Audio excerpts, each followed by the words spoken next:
Hello, Welcome. and welcome to Awesome, Episode 2. That would be the second episode. Yes, The second episode of Awesome. Episode Dose. Episode 20. Well, enough ado. Yes. So, in this podcast, we discuss awesome things rated on a 5-star scale. And we invite you to send us your ideas if you have an awesome thing you would like us to review. Yeah, it's always good to have input from fans and stuff. And be sure to let us know what you think of Awesome. Yeah. If you enjoy it, if you don't enjoy it, let us know. We're always looking, we'll always look to hear from folks. Yeah. So, who wants to go first? We hadn't worked this out. You can go first. I can go first? Yeah, All sure. right, cool. So, I have selected for my awesome thing to review today digital music and streaming services. Yeah. Mostly streaming services. Mm-hmm. It's an amazing thing. And I love them. I use it all the time. Specifically, I use iTunes. I know that there's lots of different things. There's Spotify, there's Tidal. Can you think of any other services? Pandora. Oh yeah, SoundCloud. Pandora, right. And nobody remembers Pandora anymore. Well, we actually use Pandora at work because they have like this commercial license you can buy Uh-huh. so that we can play for the public. But I forgot about Pandora. So anyhow, the music streaming services and the internet is probably a whole nother awesome thing that we ought to talk about sometime. But tonight I'm going to stick with streaming music services and I really enjoy iTunes. And an interesting thing, I definitely have a different perspective on music and listening to music than you would. Oh yeah, definitely. John's 15 and I'm not. Okay, we'll just stick with I'm not 15 anymore. And there's how many 15s am I? I hadn't really approaching 4 15s. Closer to 3 15s. But anyhow, so I've been around a couple of years and I just know that when I was a kid, I was listening to records, and I know you probably don't have any idea what I'm talking about. No, I know what a record is. Yeah. I'm not that young. Actual vinyl with grooves in it, and there's a stylus, and it spins, and What? it vibrates things. Yeah, it's amazing. And there's actually a resurgence right now in people who want to listen to vinyl recordings Mm-hmm. because it's a completely analog experience. So that resurgence is probably due to the fact that we all have a lot more time to sit at home and listen to music. Well, we do, and especially for those that are still, quarantined or anything like that too. Yeah. So you can mail order some vinyl, but they have a vinyl record section at the local Walmart again for the first time in Wait, really? forever. I wasn't aware of that. Yeah, I was tempted. Talk about a great soundtrack to buy. The Guardians of the Galaxy Volume 2 Mm-hmm. is a 2-album set available at your local Walmart store. I didn't check the price. It's probably $1 bazillion, but actual 2 LP LP set in a nice little case. One of the cool things about when I used to play with real records, I remember spending hours. One of the things that I really enjoyed was listening to my Star Wars soundtrack. And it was the You're such a nerd. actual Star Wars soundtrack, and I think it was 3 albums. Yeah. And they were folded together books, like they booked together. Mm-hmm. And there were 3 big pages of pictures and stuff from the movie. And it wasn't the music from the movie, it was literally the soundtrack. So you could play the soundtrack, and there were descriptions of what each track were. Mm-hmm. You could kind of go through the movie in your head, start to finish. And I listened to that a lot. Of course, I really loved. Guess what my favorite track was? What was it? Duel of the Fates? No, that's a different movie. We've got to come forward 20 years. But on the original Star Wars, my favorite track is the Cantina song. Yeah. That little do do do do do do do do that thing. Yeah, it's really iconic. And With of those course, weird- John Williams wrote that. And, Those weird butt head aliens playing well, and then clarinets. the elephant nose flute guy and that ugly critter that got his arm cut off and all that. They cut off a lot of arms in Star Wars, but that's another podcast. It's kind of weird. Lots of arm severing happening. Just they've got a thing for arms and removing them. Yeah, and it seems like if instead of having an important character die, a lot of them get their hands cut off. It's just another reason not to actually own a lightsaber. But we're getting off track. Again, this is awesome with ADD and subtitles. We get off track pretty easily. Well, have you listened to podcasts before, Dad? People go on tangents a lot. There's tangential podcast error. Mm-hmm. Okay. Well, back to streaming music services. I lived through actual vinyl records. Mm-hmm. Got memories of playing those. My mom and dad had a really nice stereo. Dad was into that kind of thing. We actually had a quadraphonic stereo. What does that mean? That is surround sound from 1975. Ah. It had four channels instead of stereo. It was a 4-channel system. The head of the stylus on the phonograph needle thing had 2 needles on it, if I remember correctly. And when you put it on a quadraphonic album, it was all special.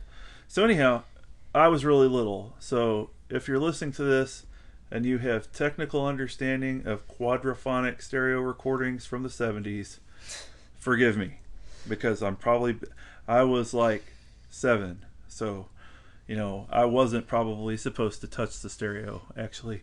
But I did play a lot of Saturday Night Fever as well. Of course I ran a needle plumb through that thing. That was great. That was a disco thing. It was great. So anyhow, I actually remember the tactile awesomeness of records. But unlike a lot of the audiophile eggheads out there, which I kind of count myself as one, I'm sort of an audio nerd, audio snob according to the people I work with. I also remember these shortcomings of vinyl, which were many and multifaceted and annoying in so many ways. Things like dust and scratches, and you can't bump, touch, think about, look at a record while it's playing. It will skip, it will warble, it will do what's called wah-wah, and that's where the drag of the needle on the record will cause it to speed up and slow down. So you get this wah-wah thing that it was terrible. There's 100 reasons that vinyl needs to go away. And if you buy a brand new record player today, you're going to have to deal with all of them. So, yeah, it's fun.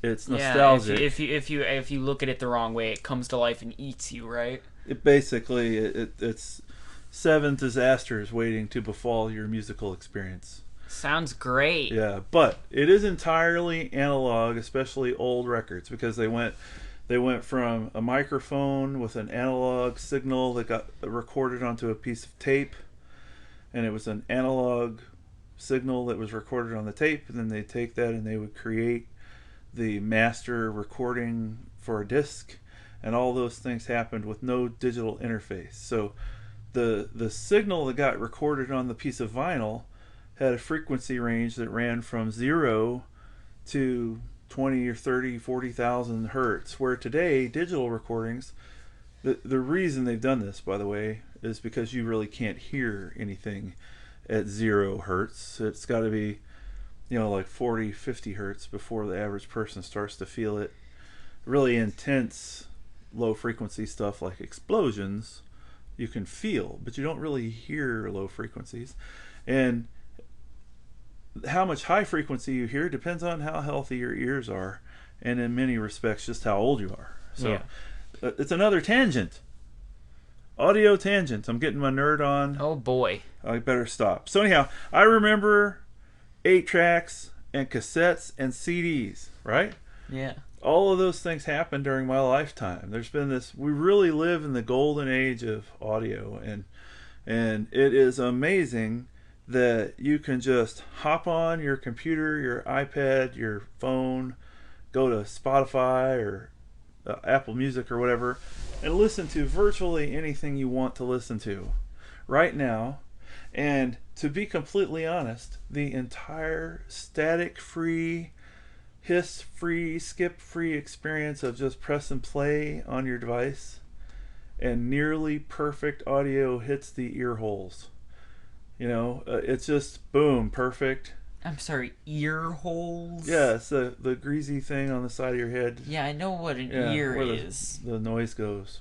Ear hole is Yeah. weird, though. So we can just push play and boom, it's like perfect. Mm-hmm. And it's sort of amazing and fantastic.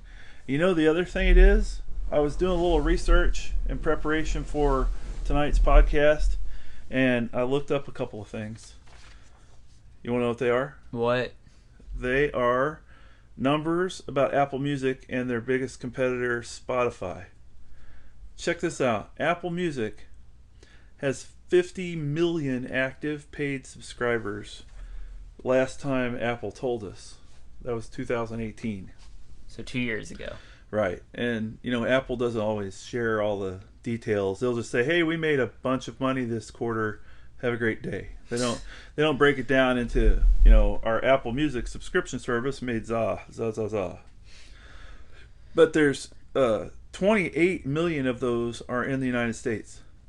Mm-hmm. And I got all this stuff from Forbes and Wall Street Journal. So I feel like they're reasonably reliable.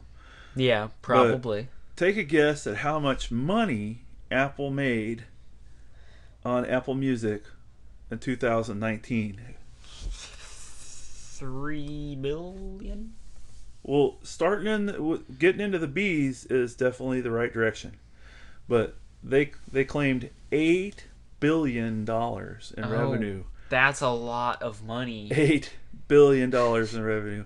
Now, Spotify, in terms of just active subscribers, whoops them hands down. Because every kind of device can have a Spotify account. Right. And so there's, 215 million Spotify subscribers. And that was an ESPN notification. Maybe I should silence my phone. I'll do that. Next time we record a podcast, silence the cell phone. Something amazing happened on ESPN, but we'll fool with that later.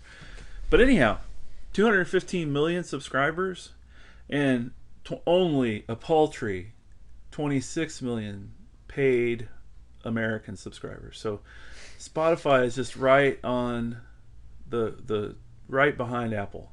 Actually, this article I was reading in the Wall Street Journal said that Apple had just overcome Spotify. So for a time, it sounds like Spotify actually had more subscribers. Yeah. But there's another, you've probably heard of Tidal. Yeah. Because I'm an audio nerd, Uh-huh. and Tidal is the largest high-resolution subscription service. Mm-hmm. So you can listen to music that's got more bits than the others. It has a paltry 3 million subscribers. Guess how much money Tidal made last year? How much? 148 million. That's like pocket change to these other guys. Yeah, kinda. Yeah. Spotify said they were going to invest $500 million in advertising in India. And Tidal made 148 million last year. So I guess they're probably not worried about Tidal at all. Yeah, probably not. So to wrap up my awesome thing, music is important to me and has been for my whole life. I was a little boy, and there's something about music. It's transcendent. Mm-hmm. It touches like every part of your emotional engine. There's lots of aspects to music. I love them. And take, for instance, one of my favorite podcast, i.e. commentators, John Green, right? Yeah. So John Green, somebody referred to John Green as the Oprah of tweendom, which I thought was kind of interesting. What does that mean? I was reading an article about John Green on the Yale Review, and they called him the Oprah of tweendom. I don't understand what that's supposed to mean. So since you've gone past your tweens, you're not a big. I think it means he's really has a large audience in the tween category. Yeah, 12 and 13-year-olds. Exactly. So anyhow, love music, and one of the beautiful things, John Green came out and said, "Hey, my favorite band is the Goat Faces, the something Goats." Actually, I've got it here on my phone. What did he say his favorite band was? The Mountain Goats. Hmm. And John Green said that the best song ever written was not Up the Wolves. I think it was Up the Wolves by the Mountain Goats. So get this. I read that. I picked up my phone. I looked up the Mountain Goats. I listened to someone's opinion of the best song ever written, which I strongly disagree with. I just thought I'd emphasize. Yuck. John Green's cool. I'm not a fan of the Mountain Goats. So anyhow, so I got to listen to this song. I got to experience. Now the important part, I may not agree with John Green. However, I had opportunity to experience his opinion right now. Yeah. They had a playlist, the Mountain Goats Essentials, right, with all these songs on it. And I listened to probably, while I was doing my chores, I just put it on play and I heard a song called Damn These Vampires. What? Yeah, but it's one of their songs. It's Damn These Vampires is the name of the song. All right. And it's like, damn these vampires and what they're doing to me. And it goes around talking about bloody holes in your neck. And That's got to be a metaphor for something, right? yeah, there's a lot of metaphor, as you would expect in this particular band. So, anyhow, it's a fascinating and awesome thing. And look what I got to do. Just boom. I didn't have to go buy an album. I didn't have to order it online and wait for it to show up.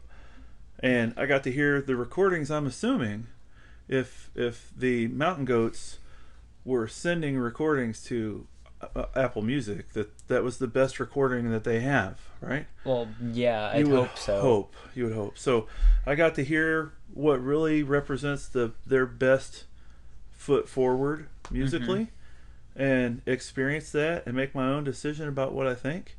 And I got to listen to it in beautiful high definition stereo. So that's my awesome thing, streaming music. And I would have to say, because of the impactfulness, because of the perfection of audio, because of the ease of use, on a 5-star scale, I would rate streaming music services as a 4.5. Yeah, well, real quick, before we move on from this, I want to point out that usually when I'm listening to music, some of my favorite songs and stuff come from video game and like movie or TV show soundtracks. Because there's something really cool to me about when a song like perfectly fits like a certain character in like a game, or has like the perfect aesthetic for like whatever area you're in a game, or like a certain character in a TV show. For example, the soundtracks of Steven Universe and Undertale and also Deltarune are some of my favorite soundtracks just ever that I've ever listened to, because the music fits everything in that show and those games so perfectly. That's awesome. Yeah. And I mean, I can relate to that though. Remember, one of my most memorable and favorite memories as a child was actually talking about a movie soundtrack. Yeah. And its purity. And, that's musical art, I think, at its highest when it's meant to go along with a movie or a play or something. And some of the best music in the world was written with a lyrical story purpose. Yeah. I.e. Broadway, rock opera, all of that stuff. So that's awesome. So, speaking of awesome, what's your awesome thing? Well, my awesome thing, it's a bit different than music. I want to talk about crystals, gemstones, and also like just precious stones, because I think those kind of things are really cool, like just gemstones and stuff, and all their different varieties are really neat. And I actually have, both at my dad's house here and at my mother's house, a couple pieces of quartz, of just regular, I think it's milky quartz, because it's kind of got this like whitish tint to it. that's, I mean, it's uncut. It's just lumps of quartz, and I like messing with them. And some of my favorite gemstones are the sapphire, which is my birthstone, opals, and also amethysts and stuff like those. Because, I mean, first of all, with quartz gems, they come in all sorts of different colors, like amethyst, like I just said, which is like a rich purple usually because there's iron in them, and there's like rose quartz, which has like a pinkish hue to it, and like citrine, which is like usually yellow or brown. And there's gems like beryl, which, if you're familiar with emeralds, those things. The most popular forms of beryl are emeralds and aquamarine, which is like a bluish, like teal kind of aqua sort of color, which I think is really pretty. What are your opinions on some like gems and stuff? Well, I've got a couple of gemstones that are my very favorites, Mm-hmm. but it would be hard for me to pick my absolute favorite because they're so different. I really dig emeralds, Mm-hmm. and I think they're very, very pretty. And there's something about I've had opportunity in my life to see a few pretty large, actual natural emeralds that belong in the jewelry collections of some pretty wealthy people, and they're gorgeous. A really large emerald is just kind of almost shocking. There's of course, just like with any gemstone, there's bad examples and good examples, but I've had a Mm-hmm. chance to see some really pretty real emeralds, and there's lab created emeralds that are too perfect. It's kind of weird, right? Yeah. Because it looks like a piece of green glass, and you can kind of tell there's no flaws at all. Mm-hmm. So it doesn't look, but a real polished emerald has this rich depth. They're gorgeous. The other one, I like rubies too. Rubies are really pretty, but I would Yeah. have to say my other favorite, right next to emeralds, is how pretty opal is. Yes. Yeah, and opal's cool, and it comes in all the different colors and stuff. Like, Mm-hmm. I forget what all do we have. There's like, I know there's regular old opals, but Yeah, it's just referred to as common opal, which is usually lighter colors, and it's got like iridescent pastel, like flecks and like just splotches all over it. and that's the stuff I'm used to seeing, right? Mm-hmm. It's almost white, but it's got pink and green and Like stuff an in it. iridescent, like rainbowy sheen. Yeah, yeah. And then there's the rarer forms of opal, which are some of my favorite, which is black opal. I dig the black opal. It's really Black pretty. opal is gorgeous. It's mostly black, but just like regular opal, it has these like really colorful flecks and like ribbons and stuff of like these really bright like blues and greens, sometimes even like reds and yellows in it. And it's really gorgeous. And it's most of it is found in Australia, a black opal specifically, and which it's so pretty to me, but they're so expensive because they're so rare and they're so beautiful. Like just a 1 carat piece of black opal on like the Google shopping thing was like 1,400 something dollars. And that's 1 carat, right? So for opal, that's pretty small. Yeah. Opals are usually bigger stones, So so that would be a 1 carat opal would probably be like, quarter inch across or something. I'm not sure. I'm no jeweler, but those are cool. Yeah. And earlier you mentioned rubies, and I said that Oh, my yeah. birthstone was sapphire. Yeah. And some people might not know this, but rubies and sapphires are both forms of corundum. So technically they're the same thing. Really? What's the difference? Do you know? Rubies are corundum that, as it was formed, as the corundum crystals were forming, have trace amounts of chromium in them, which gives them that red color. And sapphires are corundum crystals that formed with trace amounts of either iron, titanium, or magnesium. So that's why sapphires kind of have a brownish red. With the Sapphires irony are the thing. blue ones. I'm sorry, not what am I saying? Rubies. are the Rubies, red and what's the other one? ones. Sapphire. Rubies and sapphire. Huh. Mm-hmm. What's the garnet? That's what I'm thinking. Yeah. I got confused with garnet and sapphire.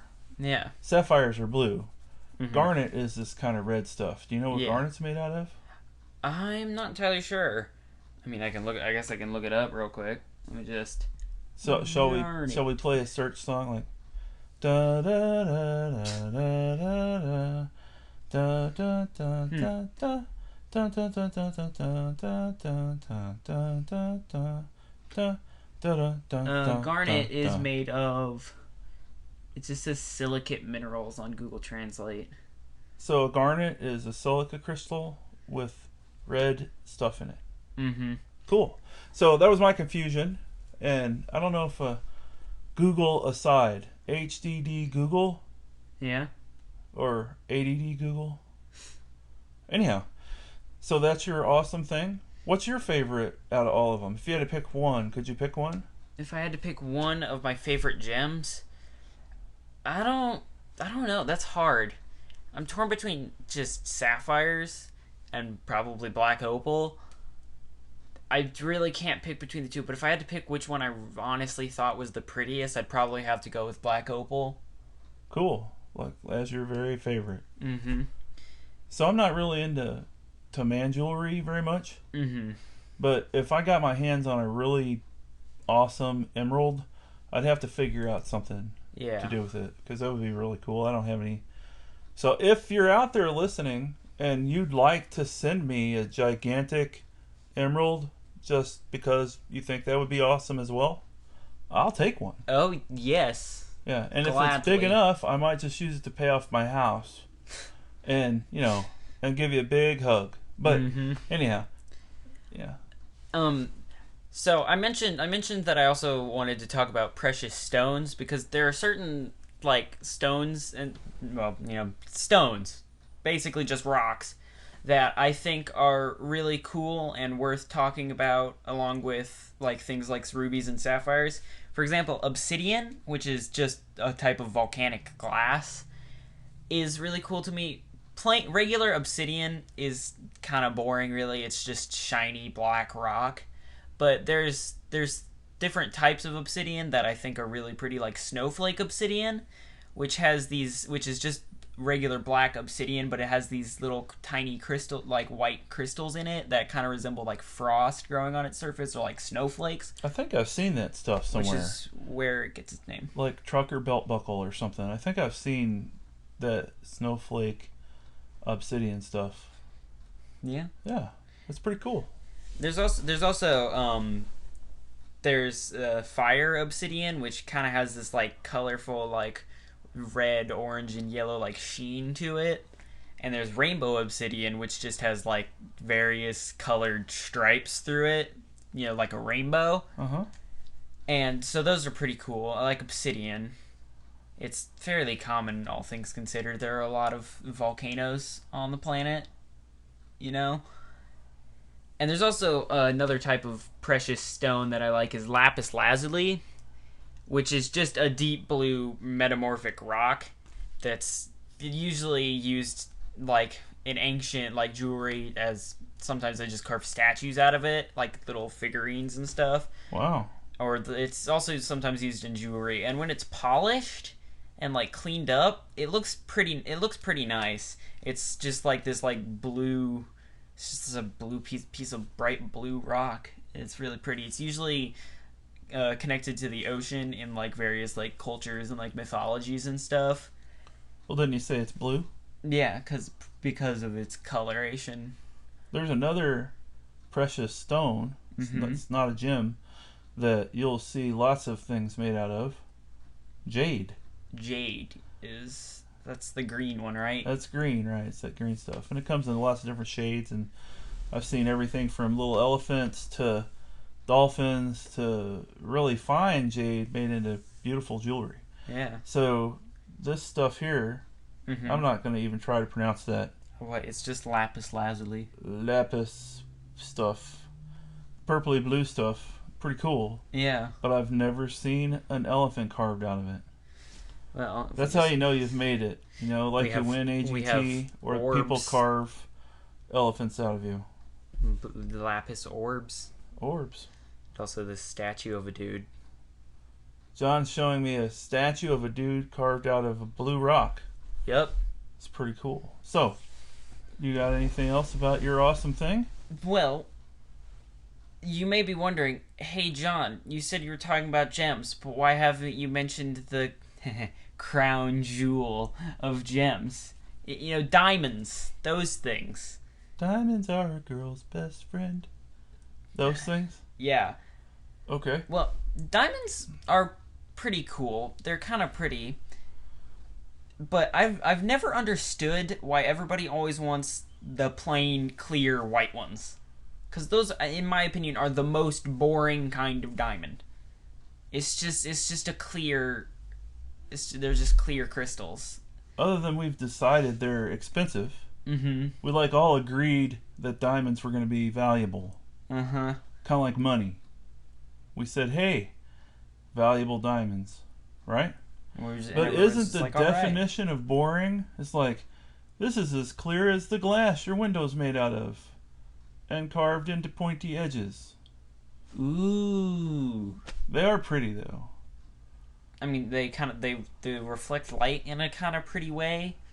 But you know what else reflects light in a kind of pretty way? It's various types of colored diamonds, which I feel like should be considered more valuable than they are. Like blue, yellow. I think some of the super clear colored diamonds, like yellow and blue diamond, Yeah. I think those are considered super valuable. Yeah. And I think, now, I'm no jeweler, but I understand that they're really actually rare, where clear diamonds aren't rare so much as... In a diamond, I think you're almost paying for the preparation almost more than the gem, because a properly cut and polished diamond's super pretty. Yeah. Where diamonds are uber ugly. Have you ever seen pictures of a raw diamond? Yeah. They're like a lumpy rock thing. It's just a lumpy piece of like whitish rock. Yeah, it's like, how did you even notice that was there? But anyway, there's people who have that skill. So, it's time. You must rate precious... Oh, you got something else? One thing I did forget to mention. What's that? When I was talking about rubies. So, there's... on the British Imperial State Crown, there's a large ruby referred to as the Black Prince's Ruby. But an interesting thing that I learned today, that is not actually a ruby. So the Royal Prince what? The British hold on. Is it like the crown the Queen and King would wear, or it just says the British Imperial State Crown. I don't know who. That sounds like the King or Queen's crown, the crown. Yeah. So the crown jewel has a big ruby in the front. Yeah, I've seen that. There's a ruby on the front. It's referred to as the Black Prince's Ruby. But it is not ruby. What is it? It is they are cut pieces of spinel. Spinel. Which is a type of gemstone that is sometimes referred to as the Great Imposter Gem. Because the main thing it's known for is pretending to be rubies. And that's the big red stone on the front of the Imperial crown. Yes. Huh. It's trivia. Spinel. So we've become awesome and trivia. Yep. So are you ready to rate gemstones and gems? Yeah. I think I would probably rate gemstones an 8 out of 10. On a 5-star scale? Oh, wait, yeah, 5 stars. So, like a 4 out of 5. Like a 4? Yeah. Yeah. You can use 8 out of 10 if you want. We're still working out some of the details. So I rate gemstones a purple duck out of banana. That sounds like that show Holy Moly, where they were rating the divers, and the squirrel character rated it 2 nuts and a banana. And the referee said it was a 4. I don't know what you're talking about, but okay. I did. Anyway, what would you rate gems? What would I rate? Okay, well, let's do it this way. What would you rate streaming music services? 7 out of 10. On a 5-star scale, we're there again. Oh my god, I did it again. So a 7. Now, 3.5. can you tell me why not? I'll go ahead and switch to 10s. So why not a 10? They kill my battery too. Streaming music kills my battery too fast. Okay, that's fair enough. Because I have Bluetooth headphones and they sound really nice and it's convenient to not have a cord, but it kind of drains my battery. Okay. And also, I have to have internet to do it, and sometimes I don't have internet. Now you can with iTunes download your favorites, which so. I often do because. Okay. I think now I don't know Spotify at all, but I know some folks at work that use it. I think they can download their faves if they want to also. I'm not sure because I don't use Spotify. I use Apple Music. Yeah, apparently they're definitely in competition with one another. So that was a 7. Yeah. Okay. So gemstones and precious gems. Yeah. So I would rate them a 6. Can you tell me why? So not a 10 because they're just expensive. They are very expensive. And to be completely honest, now there's from my point of view, the purpose of owning valuable gemstones is very limited. Yeah, they don't have many practical uses except quartz, which is used in a lot of electronics and clocks. Well, and actually, I'm sure if you really did a lot of research, you'd find out that a lot of precious minerals and crystals are used for different things. I know there's a whole series of different mineral and crystal types that are used in lasers, for instance. Yeah. Yeah. So I'm sure there's a lot of practical industrial uses for some of them, and diamonds, for sure, are crucial to heavy industry. I mean, I own some tools with diamond edges. Yeah, but the tools with diamonds around the blades and stuff they're just the gross ugly diamonds that aren't good for jewelry. I'm not going to use you for jewelry. I'm going to use you to grind rocks. Yep. Pretty much. Yeah, that's how that goes. So, you got anything else for tonight? Not really. All right.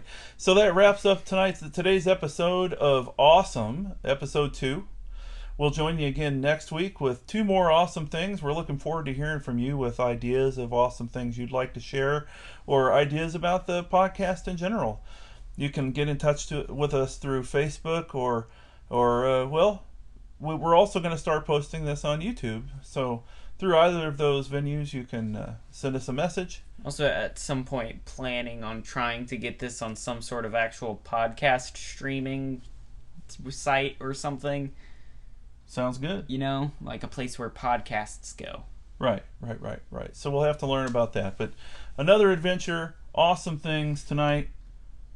Streaming music services and gemstones. Yep. Wishing you a wonderful evening. We'll see you again next week. Yeah.